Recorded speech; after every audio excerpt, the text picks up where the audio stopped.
Hola, chicos. Let's jump right into this. Okay, so your subject, we're going to look at subject pronouns today. When you're talking about a subject, you're talking about the person doing the action, right? And pronouns are short words that we use to replace people. You'll understand what I mean. Most of you do, but some of you may not. If I'm referring to myself, when I talk about doing something, I would say I. If I'm referring to the person I'm talking to, it'd be you.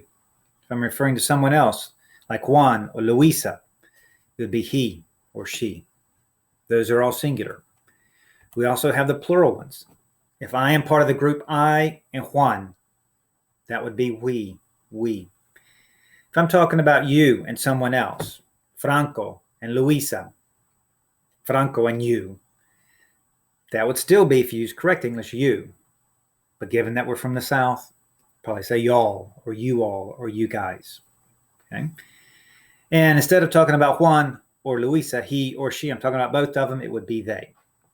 So in English, our subject pronouns are I and we. First person, singular and plural. Second person, you and you, or y'all or you all. Third person is he or she or they, if it's plural. Some of these you know in Spanish already. I, yo, you. There are two ways, tú and usted. Tú is the informal you use with kids, friends, classmates, family members. Usted you would use basically with people that you use sir or ma'am with, like a teacher or principal, policeman, or stranger. He is él with an accent mark. She, ella. Let's look at the rest of them. So we have this side. The plural, we either say nosotros or nosotras. Nosotras we use with the we is referring to all girls. Nosotros we use if it's the we includes only guys or guys and girls. So basically, if there's one guy in the group of we, it would be nosotros. The plural of tú is going to be vosotros or vosotras. Same thing. Vosotras would be only women. We, ladies. Now, vosotros is only used in Spain. It's not used in Latin America. Instead of using the plural of tú, they always use the plural of usted, which is ustedes. You all would be ustedes. So in class, we're only going to use ustedes. We're not going to use vosotros and vosotras. And they would be ellos, if it's all guys, or a mix of they, guys and girls, or ellas, all of them, they, girls. Okay. Let's look at some examples. So if I'm talking to you as a friend, I would use tú. If I'm talking to you and you're a teacher, usted. You and Frank, well, we don't have to worry. If it's plural you, we don't have to worry about it's formal or informal because we're only going to use ustedes. Ana and I, and I'm Luis. That includes one guy, me. So it'd be nosotros.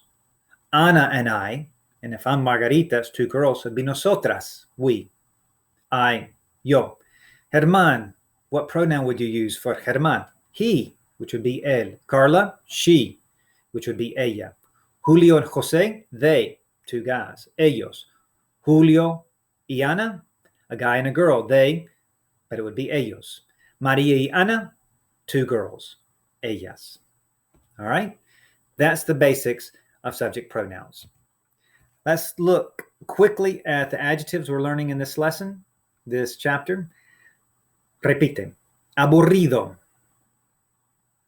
And remember, if it ends with adjectives that end with an O, have a feminine form with an A if you're talking about a girl or something feminine.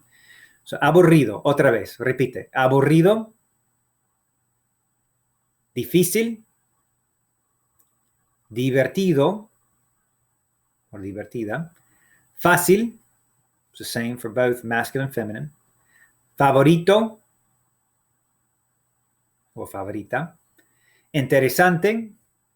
Same for both. Práctico or práctica. And last is más something que. More something than. Más difícil que. La clase de matemática es más difícil que la clase de español. It's more difficult than Spanish class. There you go.